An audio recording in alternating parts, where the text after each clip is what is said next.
سلام طعنا بالنافطاتنا كبراتن بيت السبت تقراي برودكاست سيرفيس نعلة سولوس عصرت شو منت تقم تخلتشون عصرت شو منت نعم تمرت استدالو حدشتن اقدستن وانا وحابريتا تحيزنا لكم قريبنا لنا حبراوت انحتكم ساناكم بمعدام ناب زرزراتهم كنسقاقركم كاب تقراي زحزن زينا تسمعهم أبي أحمد مس تقراي وتدراو كينات زيكونس بتحزز عوتل زلا كايدا كم زمرت أرقاقيتهم مرحنا تقراي حزون كما أقل نتقبل لنا كبل بقلتي تزاريبو لهم አሁን ደግሞ ታደሰ ሲባረር እንጠብቃለን በተዛማድ ሐበሬታ አውሽጥና ዘሎ ጸጋም የድክመና አለው ክብል ፕሬዝዳንት ሌተናል ጀነራል ታደሰ ወረዳ ሚኖም በኻሊ ሐበሬታ መንግስት ኢትዮጵያ ህወሓት ዘይሳተፈሉ መረጻ አካይድ ከምስተዳልዋ አንፊትሎም እዚ ከምዚልን ካለው ቀዳይ ሚኒስትር አብይ አህመድ ትኹናት እንተተወልዑ ጽይቱ ንጾሪ በማል ሰለስተ ሽማግለ ከም ዝላኸፍለቶም ብልጽግና ካብ ሓለፍቲ ተወደብ ኣብ ልዕሊ ኣስታተ 8000 ዝጉምቲ ከም ዝወሰደውን አፍሊጥሎን በኢትዮጵያና ኤርትራ መካከል ሰላም ሲፈጠር መጀመሪያ ነው ወደ አስመራ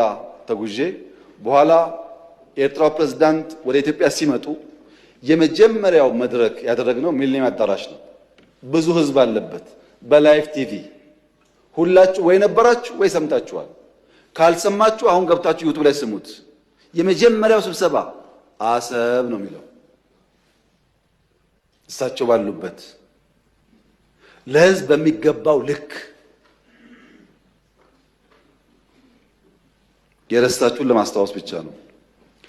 ኤርትራ ስመላለስ አስመራን ካየው በኋላ ከክቡር ፕሬዝዳንቱ ጋር አሰብ መሄድ ፈልጋለሁ ብዬ አሰብ ሄጄ ነበር። አሰብ ባህሩ ጋር ቆመን ያወራነው ምንድነው? ስለ ፖርት ነው። ተመልሳችሁ ማየት ትችላላችሁ። የት? ኤርትራ ምድር ውስጥ። ታዲያ ለምንድነው ከኤርትራ ጋር የተጀመረው ጉዳይ ፈርለቆ የወጣው ያላችሁ እንደሆነ ፕሪቶሪያ ነው።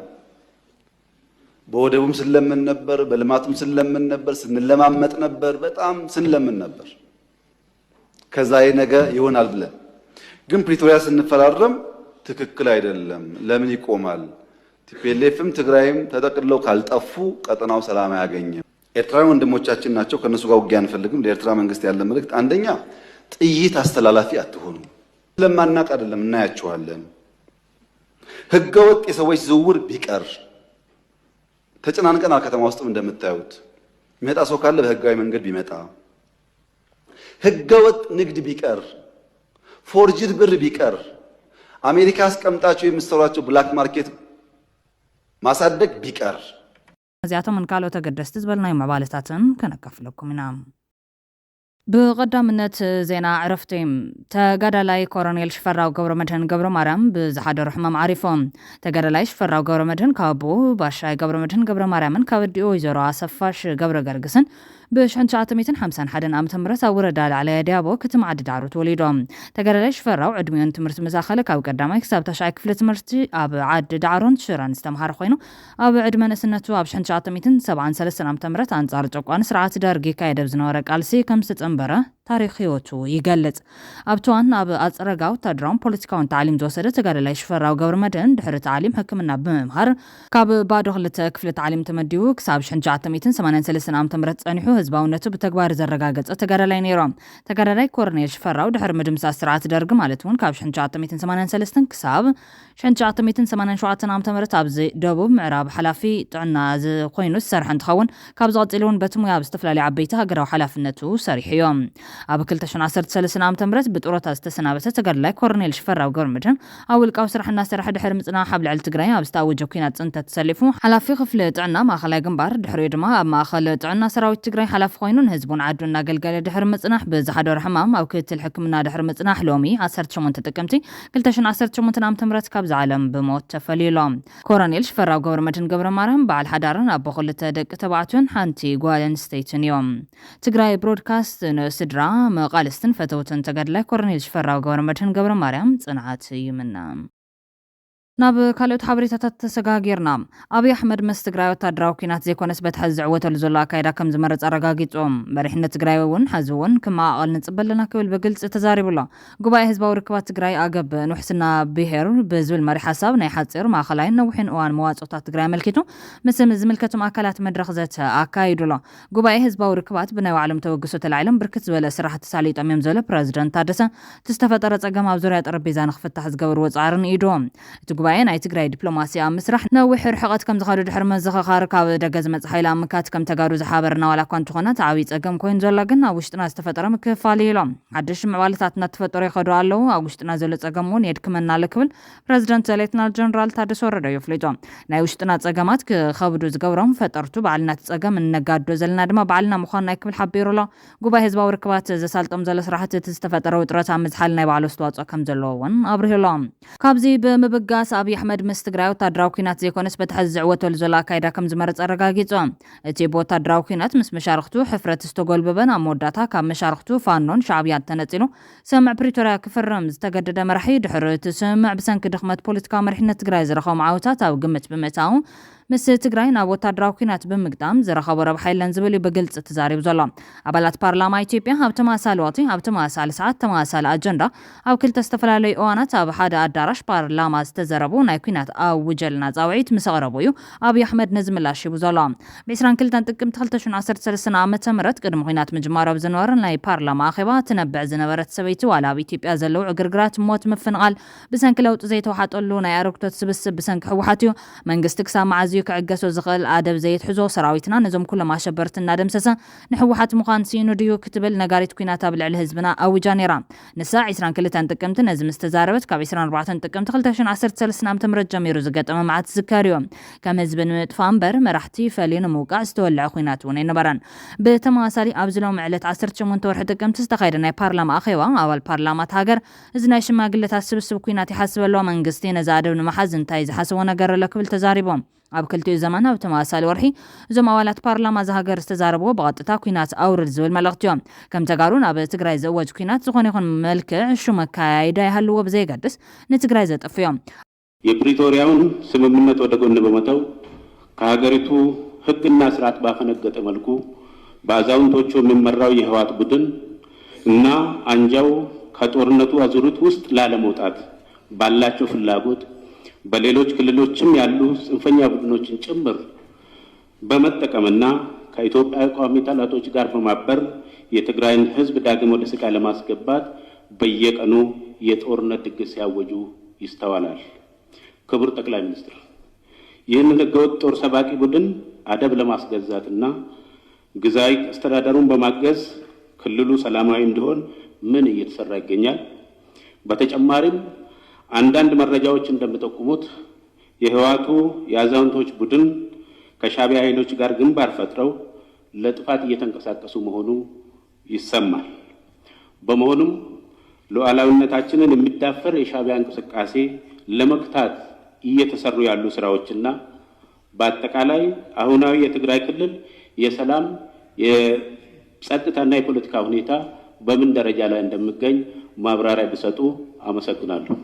አብይ አሕመድ ነዚ ሕቶ ክምልስን ከሎም ባሪው ቀዳምነት ወታደራዊ ኩናት ከም ዘይህብ ተዛሪብ ዘሎ አብይ አሕመድ እቶም አብዋን ኩናት በሐንሳብ ነይሮም አብዋን ሰላም ዝተማቃቀሉ መራሕቲ ትግራይ ሎሚ ንዑ ዝጥዕም ባይታ ከም ዝፈጠርሉ ብኩርዓት ክዛረብ ዝተራእየ አብይ ነቲ ብናይ ሓባር ቃልሲ ዝተረኸበ ስምዕ ፕሪቶሪያ እውን ኣብ መንጎም ተወሳኺ ወጥሪ ንምፍጣር ዝተጠቐመሉ ኮይኖም ኣብ ውዕሊ ፕሪቶሪያ ብወገን ትግራይ ተደራደርቲ ዝነበሩ ንጌታቸው ረዳን ጀነራል ጻድቃን እዮም ንዓቶም እንተዘራርቦም ዝነገሩን ነገር ኣሎ ብዛዕባ ውዕሊ ፕሪቶሪያ ይፈጸም ዝብል ዘሎ አካል ግን ካልዩ እዚ ዝወለደቶን ከላስ ዝሓወፈቶ ወደ ይበለቶ ከም ዝበሃል መሰላይ ክብል አብይ አሕመድ ገሊጹ ዘሎ እዚ በግልጽ ቋንቋ ውዕሊ ፕሪቶሪያ ነቲ ኣብ ትግራይ ዘሎ ሕወሓት ይምልከቶን እቶም ውዕሊ ፕሪቶሪያ ዝፈረሙ ንጌታቸው ረዳን ጀነራል ጻድቃንን ምስ በዓል የለው ሕወሓት ወግሕ ጸብሕ ውዕሊ ፕሪቶሪያ ይፈጸም እናበለ ዝغዝም ዘሎ ኣብ ዘይምልከቶ ጉዳይ ዝብል መልእኽቲ ዘለዎ እዩ እዚ ድማ መንጎ ተጋሩ ጌታቸው ደብረጽዮን ዝብል ፍሕፍሕ ዝያዳ ክገፍሕ ካብ ዘለዎ ድሌት እዩ ካብ ወታደራዊ ኩናት ንላዕሊ ፖለቲካዊ ሽርሒ ዝያዳ ዝተዓወተ ከም ዝተዓወተ ዘንጸባርቕ አብይ አሕመድ መንግስቲ ፌደራል ኣብ ልዕሊ ትግራይ ካልእ ወገናይ ምኽፋት ድሌት የብሉን ኣብ ትግራይ ዝግበሩ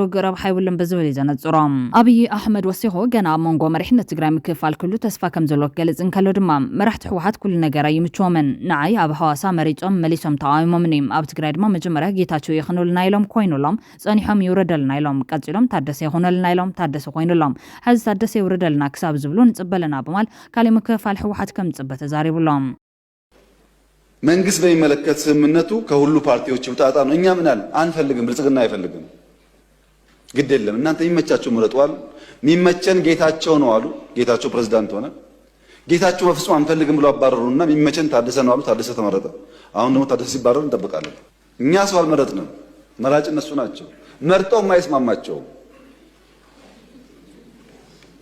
ታስታውሳላችሁ በሐዋሳው ጉባኤ በመጀመሪያው ለውጥ ላይ ችግር ነበር። በሐዋሳው ጉባኤ 100% የቲፒኤልኤፍ ማዕከላዊ ኮሚቴ ድምጽ ሰጥቶ ከመረጠኝ በኋላ በሁለት ወር ሶስት ወር ደግሞ አልተስማማውም። ራሱ መርጦኝ ማለት ነው።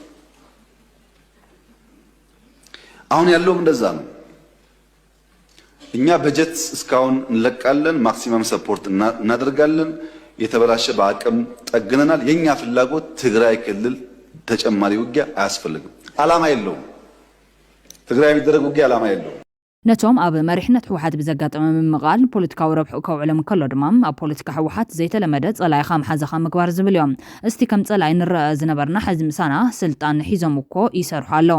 ኣነን ጌታቸውን ብሓባር እንትንሰርሕ ዝረአየ እዚ መንግስቲ ተራዲኻ ንምስራሕ ኣይሙችን ክበሃል ይኽእል ዶ ክብል እዩ ዝዛረብ።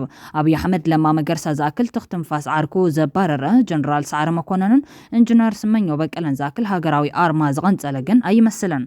ኣብይ ኣሕመድ ኣብ ዘረቡት ምስ መሻርክቱ ብሓባር ተቀጥቂጦምን ተበታቲኖምን በከቤት ስዕረት ካብ ዝበዝሕ ከባቢታት ትግራይ ዝወፅሉ ናይ 8 ወርሒ ጆኖሳይዳዊ ፍጻመ ከቃልል ነታ ኣብ ልዕሊ 70 መዓልታት ድሕሪ ዝተኻየደ ናይ መወዳእታ ዙር ስምምዕ ፕሪቶሪያ ክፍርም ዘገደደ ኩናት ምስ ኦነግ ዝተኻየደ ኩናት ይኸብድ ኢሉ ከቃልል ዝፈተነ ኮይኖም ብኡ መጠን ኣብ ትግራይ ዝፈጸሙ ወገመናት ጆኖሳይድ እውን ክኽሕድ እዩ ፈቲኑ ዘሎ። ባይዞ ትግራይ ላይ ያደረግነው ውጊያ ወለጋ ካደረግነው ውጊያ አንጻር ሲታይ በጣም ትንሽ ነው እንዳይጋነን ማለት ነው። መጀመሪያ ላይ ሰሜን ሲጠጋ 3 ሳምንት ተዋጋን፣ መቀሌ ያዝን። 8 ወር ቆየን። ትግራይ ለቀን ስንወጣ ከራያ እስከ ከሚሴ ሰሜን ሸዋ ድረስ ተዋጋን። የት አማራ ክልል ውስጥ። ከዛስ ተዋግተን ነው መለስናቸው ወደ ድንበራቸው። ከዛስ ትግራይ ውጊያ አልነበረም። ሶስተኛ ዙር ጠቁን። 2-3 ሳምንት አዲግራት ደረስን። መቀሌ ልንገባ ስንል ተፈረመ ስምምነቱ፣ ጠቅለው ወጣ። በድምሩ በትግራይ ምድር ውስጥ የነበረው ውጊያ ቢበዛ የሁለት ወር ሜን ያለው። አንዳንዴ በሰላም የቆየንባቸው ጊዜም ተደማምሮ ሁሉ ጊዜ ውጊያ ውስጥ እንዳለ የሚያስቡ ሰዎች አሉ። እንደዛ አይደለም፣ ጥቂት ነው። አማራ ክልል ገብተው እስከወጡበት ጊዜ ያለውን ቢቆጠር ያለ ያክል ይችላል። ካሊ ኣብይ ኣሕመድ መራሕቲ ፖለቲካ ትግራይ ንሕድሕዶም ንስልጣን ክብሉ ዝተመላለስዎም ቃላት ናብ ፖለቲካዊ ፕሮፓጋንዳ ክውዕሉን ከም መቃለሊ ገበናቱ ንምግባርን ዝፈተነ ኮይኖም። ኣብ ኩናት ትግራይ 1 ሚልዮን ትግራዋይ ጠፊእና ክበሃል ንሰምዕ ነርና። ንሕና ዋላ ከምኡ ከም ዘይነበረ እንተፈለጥና ዝኾነ ከይበልና ስቑኢልና። ሕዝቶም ከምኡ 1 ሚልዮን ህዝቢ ሞይቱ ዝብሉ ዝነበሩ መራሕቲ ትግራይ በዓላቶም እናወፁ 1 ሚልዮን ሃሊቑ ዝበሃል ዘሎ ንፕሮፓጋንዳ እምበር መን ቆፂርዎ እዩ ፍጹም ሓሶት ይብልና ኣለው ክብል ንዘረባ በዓል ዶክተር ደብረጽዮን ገብረሚካኤል ከም መወከሲ ዘረባ ተጠቂሙ ዘሎ። ሓላፍነት ዘይስሙዕ መራሕቲ ሰበ ሕወሓት ንፖለቲካዊ ህልኽ መወጻጸ ክብሉ ገበናት ጸላእቲ ዘስሱ ዘረባታት ክዛረቡ ጸኒሖም እዮም። ካብዚኣቶም ዶክተር ደብረጽዮን ኣይተ ጌታቸው ረዳን ተጠቀስቲ እዮም። ዶክተር ደብረጽዮን ኣብ ናይ ማርያማዊት ትበሃል ተሰናድኦ ሆራይዘን ፍሪ ሚድያ ቀሪቦ 1 ሚልዮን ህዝቢ ጠፊኡ ዝብል ኣይተጸንዐን ኢሎም። ሎሚ ኣብ ፓርላማ ኢትዮጵያ ኣብይ ኣሕመድ ዓሊ በዓሎም 1 ሚልዮን ሞይት ኢሎም እንደገና በዓሎም ሓሰቱ ኢሎም ንህዝቢ ትግራይ ክቕጥቀጥ ገይሮም ወለው ኢሎም ነስዒቡ ከም በዓል ፈታዊ ለውጢ ዝኣመሰሉ ደገፍቲ ሕወሓት ንጸላእቲ ድቑዒ ዘቐበለ ዘረባ ዶክተር ደብረጽዮን ገብረሚካኤል ዝብል ነቐፌታ እናቕረቡ እዮም። ፖለቲከኛ ትኮይንካ ትዛረቦ ዘረባ ክልተ ግዜ ሓሲብካ ክትዛረቦ ኣለካ። ንስኻ ትዛረቦ ዘረባ ዓዲ ከፍርስ ይኽእል እዮም፣ ንህዝቢ ዋጋ ከኸፍል ይኽእል እዮም። ድሕሪ ምዝራብካ ኣይኮነን ኣነ ከም ዝኽብል ደልየ እየ ከምኡ ኢለ ዝበሃል ዘረባ ይሰርሕና ፖለቲካ ህበይ ምስ ሓለፈት መደራጉሕ ዝዓይነት እዩ ዝብል ነቐፌታ ዘቕርቡ ዘሎ ኮይና መራሕቲ ስርዓት ብልጽግና ናይ ዶክተር ደብረጽዮን ዘረባ ተወኪሱ ኣብ ፓርላማ ሎማዓንቲ መወከሲ ዝገበሮ ዘረባ ዶክተር ደብረጽዮን ብዘይ እርኑ ልሳኑ ህዝቢ ትግራይ ዝኸፈሎ ከቢድ ዋጋ ኣብ ሕሱር ዕዳጋ ኣውዲዕዎ። ናብ ሚድያ ክትወፅን ከለኻ እንታይ ከም ትዛረብ እንድሕር ዘይትፈልጥ ከም ህዝቢ ዋጋ ከኽፍለካ ትገብር። ከምዚኦም ዘሎ መራሕቲ ናብ ሚድያ ኮነ ናብ ማይክ ዘለዎ ክቐርቡ ኣይብሎምን። እታ ውድብ ኩሉ መዳይ ሓቃዊ ለውጢ ክትገብር ኣለዋ እንብል ብምኽንያት እዩ እናበሉ እዮም። ከምዚ ዓይነት ናይ ገበንኛታት ጆኖሳይድ ገበን ዘንጽህ ወይ ትገበን ኣብ ልዕሊ ንጹሃት ከም ዝጣበቕ ንምግባር ዝግበር ጻዕሪ ግን ኣብ ዶክተር ደብረጽዮን ገብረሚካኤል ጥራሕ ኣይኮነን። ኣብ ቀረባዋን ናብ ምዕራብ ትግራይ ዝኸደ ኣይተ ጌታቸው ረዳ እውን ተኣማይ ካድሪ ሓዊስካ ኣብ ምዕራብ ትግራይ ብገበን ጽንተት ክፍረድ ዝገብኦ ደመቀ ዘውዱን ደቀ መዛሙርቱን እውን እቲ ገበን ዝተፈጸመ ባና ዘይኮነስ ብሲቪላት ተጋሩ እናበለ ኣብ ጎኑ ዝነበረ ኣይተ ጌታቸው ረዳ ንከምዚ ዓይነት ገበን ናብ ካልኦት ናይ ምጥባቕ ዘረባ እርማት ዘይምሃቡ ኣካል ናይቲ ገበን ጆኖሳይድ ናይ ምሕሳስ ተግባር እዮም። ማይካድራ እኮ ታጣቂዎች ነበሩ፣ ከዳርዳር ይጠብቁ ነበር እንጂ ሲቪላን ናቸው ገጀራ ይዘው ይጨፈጨፉ። እነዚህ ሰዎች እንዴት ደፍሮ ይመጣሉ? አሁን እንደዚህ ያለ ገጀራ ይደበደብ ነበር የተባለ ሰው መቼም ሲቪል ቢሆንም ተመልሰው ማይካድራ መጥቶ ይገባል ብዬ አላስብም።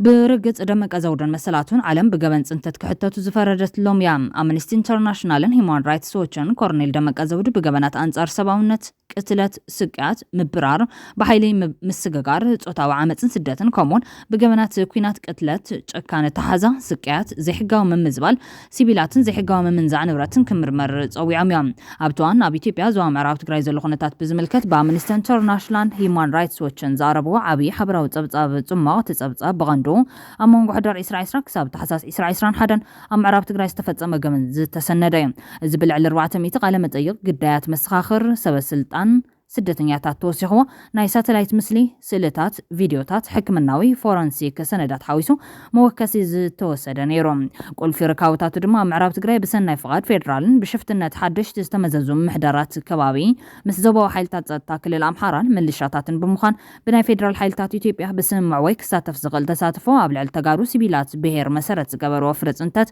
ከም ዝወገኑ ከጻሪ መደብ ነይሮም ካብቶም ብጉጅለ ተጠባሰባ መሰላት አምነስቲ ኢንተርናሽናል ዝተሰነዱ ፍሉያት ተግባራት ኣማይ ተሽሓት ተጋሩ ካብ መንበሪኦም ምዕራብ ትግራይ ብግዴታ ምፍንቃል ግዴታዊ ምስግጋር ዘይሕጋዊ ቅትለት ንኣብነት ከባቢ ሱሳ ተጋሩ ደቂ ተባዕትዮ ኣብ ጥቓ ድልድል ሩባ ተከዘ ብዕለት 17 ጥሪ 2021 ዓ.ም ብተወሳኺ CNN ብጋዜጠኛ ኒዕማ ኩርንኩሪ ተኣሲሮም ተቐቲሎም ዝተደርበዩን ካብ ገማግም ሩባ ተከዘ ዝተዛነፉን ተጋሩ ዝጸብጸበቶ ከመይ ይርሳዕ ጀምላዊ ኢዶናናዊ ማእሰር ተጋሩ ሲቪል ብሓይልታት ጸጥታን ከባቢያዊ ኣመሓደርትን ሰፊሕ ዓመፅ ብጉጅለ ዓመፅ ጾታዊ ዓመፅ በገበነኛታት ብሄራዊ ዕላማ ዘመልክት መግለጽታት ሓዊሶም ንኣብነት ሓደ ኣባል ምልሻ ንሓንቲ ጓል ኣንስተይቲ ንስኻትኩም ተጋሩ ካብ መሬት ክትጠፍኡ ይግባእ ደምኩም ነፅር ኣለና ዝብል ምዝማት ንብረት ምምንዛዕ ጥሪትን ዝራእትን ንዝተመዛበሉ ወይ ዝተረፉ ተጋሩ ሰብኣዊ ሓገዝ ምኽልካል ወዘተ ኣነፂሮም ብመሰረት እዚ እቲ ቅዲ ገሰት ገበናት ኣንጻር ሰብኣውነት ዝመጣጠን ከምኡውን ገበናት ኩናት ዝብል መደምደምታ ይባጻሕ ይበሃል ጸኒሖም ካብ ገጽ መሬት ከነጥፈኩም ኢና ዝብል ሓረጋት ብምጥቃም ኣብ ልዕሊ ተጋሩ ሲቪላት ብግልጽ ዕላማ ዝገበረ ዕላማ ከም ዘሎ ይሕበር ፍሉያት ሰባት ብምጥቃስ ድማ ብፍላይ ንሽም ኮርኔል ደመቀ ዘውድን በላይ ኣያሌውን ይጠቀስ ኣብ ልበዋታትን ቀጻሊ ስጉምታትን ጉጅለ ተጠባሰባ መሰላት አምነስቲ ኢንተርናሽናል ኣብቲ ጸብጻብ ነጻ ምርመራታት ንገበነኛታት ተሓታትነት ዝተመዛበሉ ተጋሩ ብውሕስን ብወለንቶኦምን ምምላስ ተቋጻርቲ ሰብኣዊ መሰላትን ናብ ትኽልል ክበጽሑ ብሃገራውን ዓለምለኻውን ሕጊ ሕጋዊ መስርሕ ክካየድ ይጠለብ በተወሳኺ ዝኾነ ይኹን ድሕሪ ግጭት ዝግበር ፍታሕ ምክልኻል ተቃላዕቲ ህዝብን ምምላስ መሰላትን ከጠቓልል ከም ዘለዎ የጉለዮም በዋኑ ድማ እዚ ክሳብ ሕዚ ኣብ ምዕራብ ትግራይ ዝርከቡ ተጋሩ ሲቪላት ዕላማ ዝገበረ ስርዓታዊ ገሰት ዝፍጸም ዘሎ ብህዝቢ ዝቐርብ ሰነድ ምዃኑ ብዘየማት መንገዲ ይግለጽ ኣብይ ኣሕመድ ኣብ ናይ ሎማዓንቲ ዘረቡ እቲ ብዛዕባ ምዕራብ ትግራይ ዝብሎ ሓድሽ ነገር የብሉን ናይ ዘውትር ሕወሓት ኣሕንኪሉና ዝብል ዲስኩር እዮም በዓልኻ ብሓይሊ መንጢልካ ብወራር ዝሓዝካዮ ናይ ሰብ ንብረት ከይምልሶ እቲ በዓል ንብረት እዩ ምቕባል ኣብነ ዝብል ብዙሕ ማይ ዝቋፀረ ኣይኮነን መሬት ትግራይ ብሓይሊ ወሪሩ ሒዙ ዘሎ በዓሉ ኣብይ ኣሕመድ እዮም ክመልሶ ዘይደለየ እውን በዓሉ እዮም እስኪ እቲ ናይ ጎበጥ ምሕዳር ኣምሓራ ይፍርሶም ዕጡቃት የፅሪ ሰፈርቲ የውፅሞ ንዑ መሬትኩም ተረከቡ ይብል ካብኡ ሕወሓት ጠጠው እንተቢልና ንርኢ እውን ተባሂሉሎ ተንታኒ ሸዊት ውዳሴ ከም ዝብሎ ንኣብይ ኣሕመድ ክሳዕቲ መረፃ እዋን ኣኺሉ ምስ ሕወሓት ዘለዎም ውጥጥ ናብ ሓዲኡ ዝፀሪ ጉዳይ ምዕራብ ትግራይ ቁርፅ ዝበለ ፍታሕ ዕልባት ክህብዎ ኣይደልዮን ኣጀንዳ ምዕራብ ትግራይ ከም ዝነሓሰይዎ ተንጠልጢሉ ክፀኒ ሓሳቦም ካብኡ ምስቲ ብመረፃ ዘውፅዎ ሓድሽ ምሕደራ ትግራይ ይውዱ ምስ ስምረት ዝብል ኣመቱ ኣሚጡሎም መረፃ ቀጻሊ ፖለቲካ ትግራይ ብዝምልከት ኣብይ ኣሕመድ ዝሃቦ ውሳኔ ብዝምልከት ሸዊት ውዳሴ ክገልጽ እንከሎም ናይ ዶክተር ደብረጽዮን ድሌት የለን ሻዕብያ ቀሐበሎን ገለታት ኢልና መረፃ ምክያድ ኣይንሓድጎን ግድን ኣብ ሰዓቱ ክካየድ እዩ ሕወሓት ሕጊ ቦርድ መረፃ ኣኽቢሩ ኣማሊኡ ንክወዳደር እንተርኪቡ እሰየው ኣይርክቡን ዝብል ግምት ዝሓዘ ይመስል ተዘይኮይን ድማ ኣብ መንገድና እንጠብጢብናየን ክንሓልፍ ኢና እምበር ጉዕዞና ኣይኹለፍን ንሱን ምግባር ዘኽእል እኹል ዓቕሚ ኣለና እቲ ሓርማዝ ማለት እውን መንግስት 4 ኪሎ ኣዕርዩ ካብ ምግዛፉ ምትርንዕ ዝተልዓለ ብቐርኒ ጤል ኣሽምባይ ተወጊኡ ከወድቕ ምውግኡካ ኣብ ዘይስማዕ ብርኪ በፂሒ ዘሎ ከም ዝበለ እዩ ኣመልኪቱ ዘሎ ከመገላልፃ ሸዊት ውዳሴ ኣብ ትግራይ መረፃ ንምክያድ ሕወሓት ዘይብሉ መረፃ እዩ ዝንሄት ትልሚ 4 ኪሎ ማለት እዮም እዚ ንትግራይ እንታይ ማለት እዮም ብድሕሪኡ ክህሉ ዝኽእል ፖለቲካ ትግራይ እንታይ ዓይነት መልክዕ ይህልዎ ነዚ ሕወሓት ከመይ ግብረ መልሲ ይህብ ኣሜን ኢሉ ስርዓተ ቀብሩ ደው ኢሉ በዓሉ የፈጽም ዶስ ሆበል ኢሉ ለለ ናብ ካልእ ዞር መኸተ የእትወና ክብል እዩ ዝሓትት ሸዊት ውዳሴ ሸዊት ወሲኾም እዚ ንሻዕብያ ኣደዱ እዮም እቲ ትኩረት ካብ ቀይሕ ባሕሪ ናብ ትግራይ ስለ ዘዘው ንሱ ክንክኸውን እውን እዮም ክንዲ ዝኻልዎ ክደፍኦ መንቀል ካሊእ ዙር ኩናት ትግራይ ኣይከውንን ዶ ጃህራድዩስ ውሳነ ተግባራውነትኻ ክንደየና እዩ ዝብሉ ሕቶታት ብምልዓል ግዜ ዝምልሶም ምዃኑ ይቐመጥ ንኹነታት ኣብይ ኣሕመድን ተደጋጋምን ተመሳሳሊ ውድቀት መራሕቲ ፖለቲካ ትግራይን ዘስተብህሉ መናእሰይ ትግራይ ድማ ነቲ ብመንእሰዩ ዝተቐዘፈ ታሪኻዊ ትግራይ ሊቀ ነጋድ ራስ ገብረህይወት ባይከዳኝ ዝበሎ ብዛዕባ ትግራይ ዝምልከት ጽሑፍ እዮም ዘስተንትኑ ዘሎ ኣብ መጀመርታ 30ታት ዕድሚኡ በሃንደበት ዝዓረፈ ሊቀ ነጋድ ራስ ገብረህይወት ባይከዳኝ ኣብ ዘመነ ሚኒሊክ ዝነበሩ መራሕቲ ትግራይን ሽዑ ዘጋጠመ ኩነታት ነመልኪቱ ኣብ መጽሓፉ ዝጠቐሶ ትዕዝብቱ ከምዚ ይብል ነይሩ ህዝቢ ትግራይ ፍጹም ሃሊቑ ጠፍዩ ትግራይ እውን መሰረተ ልምዓት ኣባዲሞም ተጋሩ ካብ ዝነበሩሉ ጎጆን ላዕሊ ትዝፈረሰ መንደሮም ዝበዝሕ ኮይኖም መናእሰይ ተጋሩ ጠፍዮም ከም ሽሙ ዘይብሉ ኣንህብ ኣድራሹ ዘይፍለጥ ናብ 4 ማዕዘን ዓለም ተበቲኖም ኣብ ትግራይ ድኽነት በዝሐ ተጋሩ መቐለዲ ካልኦት ነበሩ ካልኦት ከባቢታት ኢትዮጵያ በሰላም ትነብሩ ትግራይ ሽፍታን ሌባን በዝሓ ነንባዕሎም ክዋጉኡ ይነብሩ ሃፀይ ምኒልክ ድማ ንሸፋቱ ንዓመፅቲ ንሰረቕቲ ተጋሩ ዓሽካ እናበለ ይሽልም ነበረ በማለ ወለዶታት ክመሃሩሉ ንታሪኽ ኣሚጥዎ ነይሮም ሎሚ ነቲ ታሪኽ ንሱ ዝደግም መሪሕነት እምበር ካብኡ ክመሃር ፈቃደኛ ዝኾነ ኣካል ዳርጋ የለን ናብ ካሊ ሓበሬታን ትንሰገር ገዛ ሰልፊ ብልጽግና በጉድለት ስነ ምግባርን ካልእን ኣብ መላእት ሃገር ካብ ዝርከቡ ሓለፍቲ ትውድብ ኣብ ልዕሊ ኣስታት 8,000 ስጉምቲ ከም ዝወሰደ ፍሊጡሎ ምክትል ፕረዚደንት እቲ ሰልፊ ኣይተ ኣደም ፋራህ ነዚ ዝበለ ኮሚቴ ፈጻሚት ስራሕ ትውድብ ኣብ ዘካየድ ኣኼባ ንዝሕለፎም ውሳነታት ተመልኪቱ ኣብዛው መብርህ እዩ ኣይተ ኣደም ፋራህ ሰልፊ ብልጽግና ብዝሓለፉ 3-4 ኣዋርሕ ነቲ ውድብ ኣብ ምድልዳል ክስራሕ ከም ፀንሐ ብምግላጽ በቲ ዝተገበረ ዘተን ገምጋምን ድማ ነቶም ኣፍልጦ ዝግባኦም ኣፍልጦ ተዋሂቡ ኣሎ ነቶም ድኸም ዝበሉ ድማ ናይ መረንታ ስጉምቲ ከም ዝተወሰደሎም መብርዮም ብፍላይ ኣብ ልዕሊ 8,613 መራርሓ ብጸገማት ስነ ምግባር ናይ ምእራም ስጉምቲ ተወሲድሎም ኣሎ ኢሎም ነቲ ስጉምቲ ዝበሎ ከብርህን ከሎ ድማ ካብ ሓላፍነት ምስንባትን ምቅያር ሓላፍነትን ከም ዝርከቦ ሓቢሩ እዩ ብኻሊ ዜና ቀዳማይ ሚኒስትር ኣብይ ኣሕመድ እቲ ኩናት እንተተወሊዑ ውፅኢቱ ንጹር ብምባል 3 ሽማግለ ከም ዝላኸ ፍሊጦም ሓለቓ ጠቕላላ ስታፍ ሰራዊት ኢትዮጵያ ፊልድ ማርሻል ብርሃኑ ጁላ ኢትዮጵያ ኣብ ደገ ባሕሪ ክትውንን እያ 2 ሚልዮን ህዝቢ ዘለዋ ኤርትራ ነታ በዝሒ ህዝባ ናብ 200 ሚልዮን ገጹ ዝኸይድ ዘሎ ሃገር ባሕሪ ክትከልኣ መጎታዊ ኮነን ክብል ቅድሚ መዓልትታት ተዛሪቡ እምባሩ ይዝካር ብርሃኑ ጁላ ነዚ ዝበለ መበል 118 መዓልቲ ሰራዊት ሃገር ኣብ ዝተባዕለሉ ኣጋጣሚ እዮም ታዛዚ ኢትዮጵያ ብመሬት ክትዕጾ ዝግባ ኣይኮነን ህዝብና ሕዚ 130 ሚልዮን በጽሕሎም ኣብ ዝመጽእ 25 ዓመታት ድማ 200 ሚልዮን ክበጽሕዮም ስለዚ ከመይ ኢሉ ረብሓ 2 ሚልዮን ካብ ናይዞም 200 ሚልዮን ዝበልጽ ኢሉ ይሓትት ርትዓዊ ኮነን ክብል ዝቐጸለ ፊልድ ማርሻል ብርሃኑ ጁላ ምስ ዓለም ለኻዊ ሕጊ ዘይሳነ ይሞጎታዊ እውን ይድሕር ምባል ኣብ ዝሓለፉ 30 ዓመታት ደቂስና ምንባርና ኣመና ዝሕዝን እዩ ሕዚ ግን ተበራቢርና ኣለና ሰላም ምዕባልን ኣፍ ደገ ባሕርን ከነረጋግጽ ኢና ክብል ተሓንዮም ብርሃኑ ጁላ ኢትዮጵያ ብዘይ ባሕርን ዘትረፍዋ ዝበሎም ብሽም ዘይጠቐሶም ሓይልታት ወጻኢ ብምውቃስ እውን ነታ ኣብቲ እዋን ዝነበረ መንግስቲ ኢትዮጵያን ዝነበሩ ሰበስልጣንን ኤርትራ ምስ ወደባት ክትንጸል ምፍቃዶም ኣደናጊሮም እዮም ክብሉ ቀይሶም እቶም ንሱሳ 70 ዓመታት ሰሪሖም መሬት ተኸቢብና ክንተርፍ ዝገበሩና ጸላቲ ስርሖም ቀጺሎም ኣለዉ ንሕና ሰበስልጣን መንግስቲ ጌጋ ፈጺምና ምስ ኤርትራ ክትንጸል እንከላ ኣብ ዝነበረ መንግስቲ ኢትዮጵያ ተሓበርና ክንከውን ንኸሊና እንተኾነ ግን እቶም ቀንዲ ወነንቲ ናይቲ ንኢትዮጵያ ብመሬት ናይ ምዕጻብ ኣጀንዳ እቶም ታሪኻዊ ጸላቲ እዮም ክብል ተሰሚዑ ኣሎ ብርሃኑ ኣቐዲሙ ንኤርትራን ግብፅን ታሪኻዊ ጸላቲ ኢትዮጵያ ክብል ገሊጽዎ ነይሩ ተኣዛዚ ሰራዊት እቲ ጠለባት ሃገሩ ብኸመይ መንገዲ ከረጋግጽ ምዃኑ እኳ ብግልጽ እንተዘይጠቐሰም ሓይልታት ምክልኻልና ከነሐይል ምዕባልና ከነቃላጥፍን ኣፍ ደገ ባሕሪ ከነውሕስን ኢና ክብል ግን ተሰሚዖም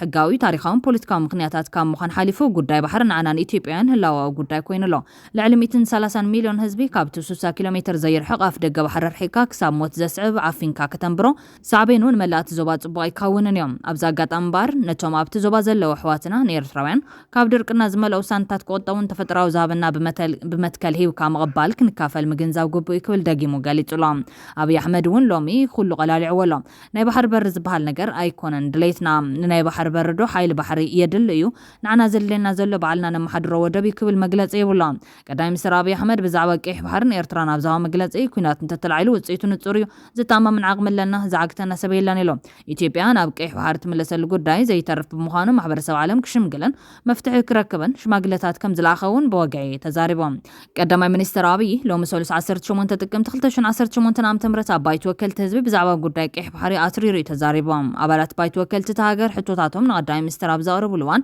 ብሰንኪ ቀይሕ ባሕርን ሻዕብያን ተፈጢሩ ዝበልዎ ናይ ጸጥታ ስክፍታታት ዝተኣሰሩ ጉዳያት ኣልዒሎም ኣብይ ነዞም ሕቶታት ንምምላስ ዝሃቦ መግለጺ ነብሲ ወከፍ ሃገር ናይ ገዛ ርእሳ ሃገራዊ ረብሓታትን ሃገራዊ ስጋታትን ከም ዘለዋ ብምግላጽ እዩ ጀሚሮም ኣብይ ንሕወሓትን ሻዕብያን ልክዓም ትደርግ ዝብለ ዝነበረ ነጻልን ኣነጻልን ዝብል ኣገላልጻ ዝተጠቐሙ ኮይኑ ዝተረኸበ ቤት ምኽርን ሃገራዊ ረብሓ ኢትዮጵያ ብዝመልከት ክርድኦ ዘለዎ ነገር እንታልዩ ኢትዮጵያ ናይ መወዳእታ በደል ዝተፈጸመላ ሃገር ምዃና ክንዛረቢና እንተወሓደ እዚ ካብ ምባል ኣይትዕገቱና ኢሎም ኩናት የለን ተኹስ የለን ማለት ኣይኮነን ዝበለት ቀዳማይ ሚኒስትር ሓቀኛ ፍትሕን ተዘይተረጋጊጹ ኣብ ዝኾነ እዋን ኩናት ክለዓል ይኽእል ብተወሳኺ ዘይፍትሓውን ዘይርትዓውን ውሳነታት ኣብ ዘለወሉ ሃዋሃው ሙሉእ ሰላም ክረጋገጽ ከም ዘይኽእል ገሊጾም ኣብይ መንግስቱ ጉዳይ ቀይሕ ባሕሪ ሕጋዊ ታሪኻዊ ጂኦግራፊያውን ቁጠባውን እዩ ዝብል እምነት ከም ዘለዎ ኣስሚሩሉ ኣሎ ከም ቀይሕ ባሕሪ ዝኣክል ዓብይ ነገር ዝኸሰርናሉ ኣገባብ ጸገም ዘለዎ ምዃኑ ዘርእዩ ትካላት ኣይተሳተፉን ካቢነ ሚኒስትራት ኣይፈልጥን ብኸመይ ከም ዝሰኣናዮ ዝገልጽ ሓደ ገጽ ወረቐት ክንረክብ ኣይካልናን ዝብል ኣብይ ባሕሪ ምርካብ ንኢትዮጵያ ናይ ህላዊ ጉዳይ ኢሎም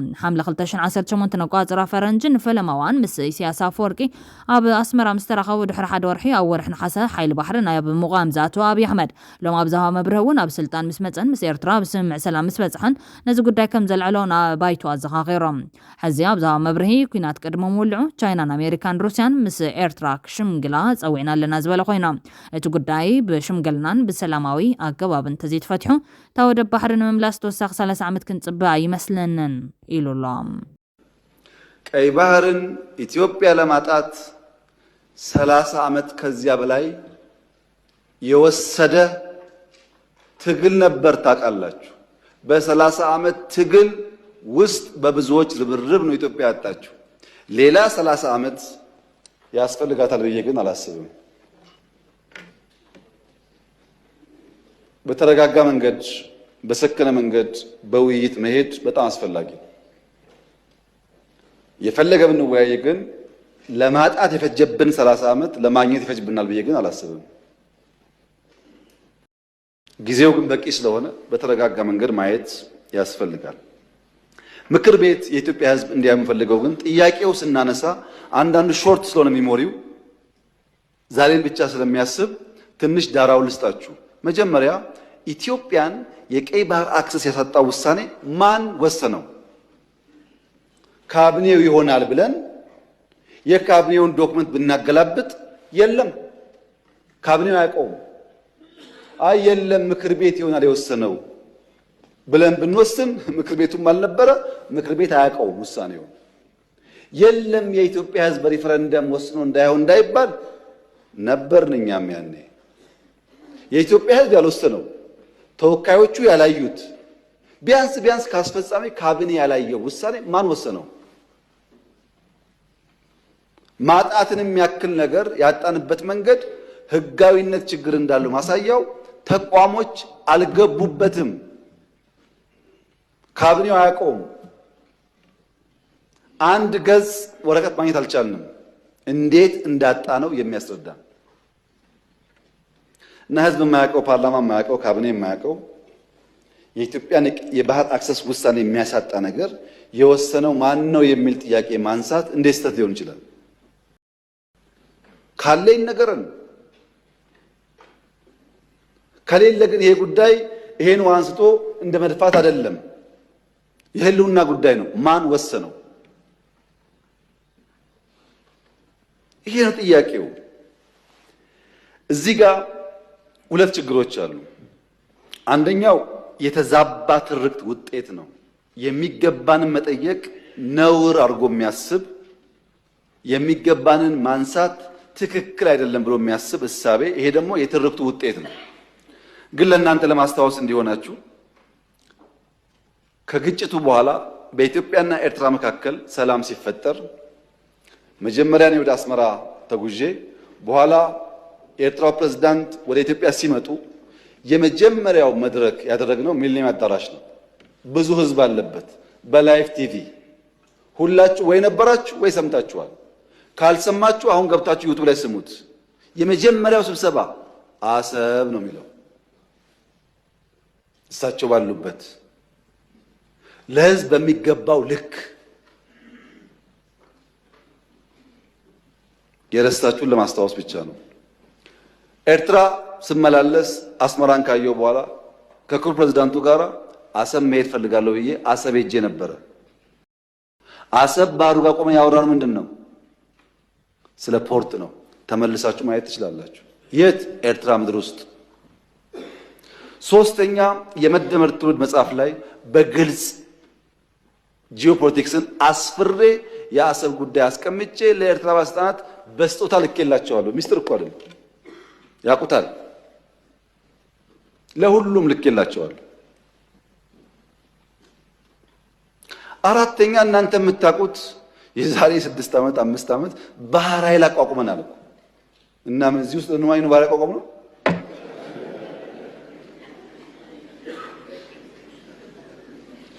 ለምን ሰዎች ይሄን ደምሮ ማየት እንደሚቸገሩ አይገባኝም። ኢትዮጵያ ቀይ ባህር እንደሚያስፈልጋት ከለውጡ በፊትም እናምን ነበር፣ እንናገር ነበር። ያኔ መደመጥ አንችልም። ከጀመርንበት ቀን አንስቶ ግን ንግግሩ አለ። ያ ንግግር ግን ሰላማዊ መሆን አለበት። የተከበሩ እንዳነሱት ከኤርትራ መንግስት ጋር ተስማምተን ከዚህ ወደ አሰብ ሄደው መንገድ ጠግነናል እኮ እኛ እንከፍታለን ነው ጠግነን ነበር። ከጠገን በኋላ ችግር አለብን፣ ፖርቱ ተዳክሟል አሉን። አሁን አንዳንዶች ልክ ጸቡ እንደ ኦቨርናይት የመጣ የሚመስለው ሰው እንደዛ አይደለም። ታሪኩ ስለማንናገረው ነው።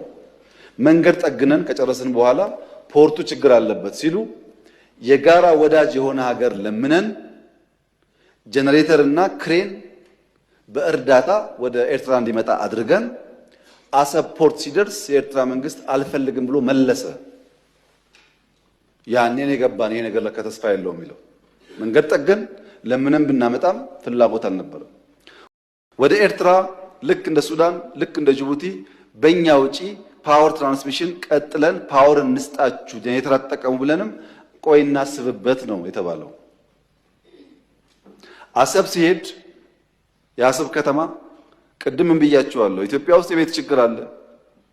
1.5 ሚሊዮን ቤት መገንባት አለብን ብያችኋለሁ። አሰብ ሲሄድ ቤት አለ፣ በር አለ፣ ሰው የለም። ይሄ እውነተኛ ታሪክ ነው። ይሄንን ከተማ መልሰን ህይወት እንስጠው፣ ስራ ነው ህይወት የሚያመጣለት የሚል በየጊዜው ተነጋግረናል። ሁሉም ኢንቮይ የሚሄደው ተወያይቶበታል። በኤርትራ በኩል በግልጽ ባላወቅነው መንገድ ለዚያ ጉዳይ ምላሽ ለመስጠት ብዙ ዝግጁ አልነበሩም። እሱ ቀርቶ የከፈትናቸው ወደቦች፣ ድንበሮች በሰሜን የከፈትናቸው ወዲያው ተዘጉ። ታስታውሱ ከሆነ የተዘጉት እኮ አሁን አይደለም። እናንተ ችግር እንዳለ ሳትሰሙ ነው የተዘጉት።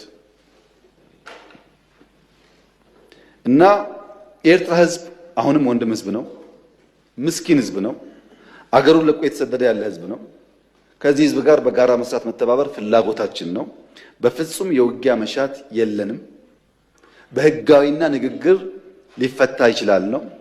ለብዙ ሀገራት በተናጠል ተናገር ያለው ምክር ቤት መስራት ከፈለገ ግን ለአሜሪካ፣ ለቻይና፣ ለራሻ፣ ለአውሮፓ፣ ለአፍሪካ አሁን በተከበረው ምክር ቤት መግለጽ የፈለገው ነገር የኢትዮጵያ የቀይ ባህር አክሰስ ጉዳይ አይቀሬ ስለሆነ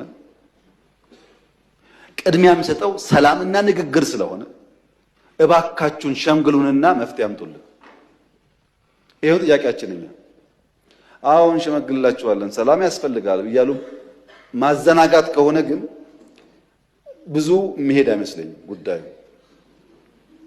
አይመስለኝም። ይሄ እኔ ስለፈለጋችሁ አይደለም፣ ናቹራሊ አይሆን ነገር ይሄው በአንድ ቀንም አንመልሰውም፣ በአንድ ቀንም አላጣነውም። ትልቅ ናት። በነገራችን ላይ በየአመቱ ኢትዮጵያ 3 ሚሊዮን ሰው ገደማ ትጨምራለች። በየአመቱ አንዳንድ ኤርትራ ትጨምራለች። በየአመቱ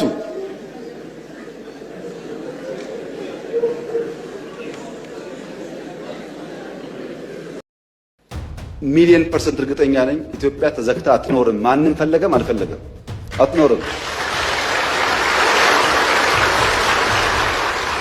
እና ለብዙ ሀገራት በተናጠል ተናገር ያለው ምክር ቤት መስራት ከፈለገ ግን ለአሜሪካ፣ ለቻይና፣ ለራሻ፣ ለአውሮፓ፣ ለአፍሪካ አሁን በተከበረው ምክር ቤት መግለጽ የፈለገው ነገር የኢትዮጵያ የቀይ ባህር አክሰስ ጉዳይ አይቀሬ ስለሆነ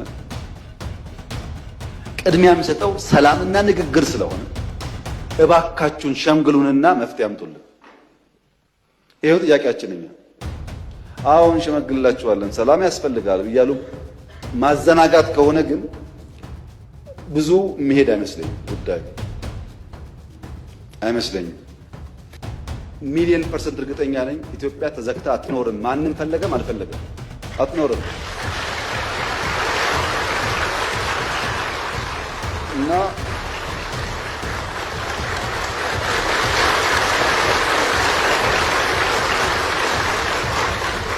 አንደኛው ችግር ትርክት ነው። የማይገባቸውን ሕግ የማይፈቅድላቸውን እንደዚህ የማያደርግላቸውን ጠየቁ። የትኛው ሕግ ከወሰደው በኋላ ነው የጠየቅነው?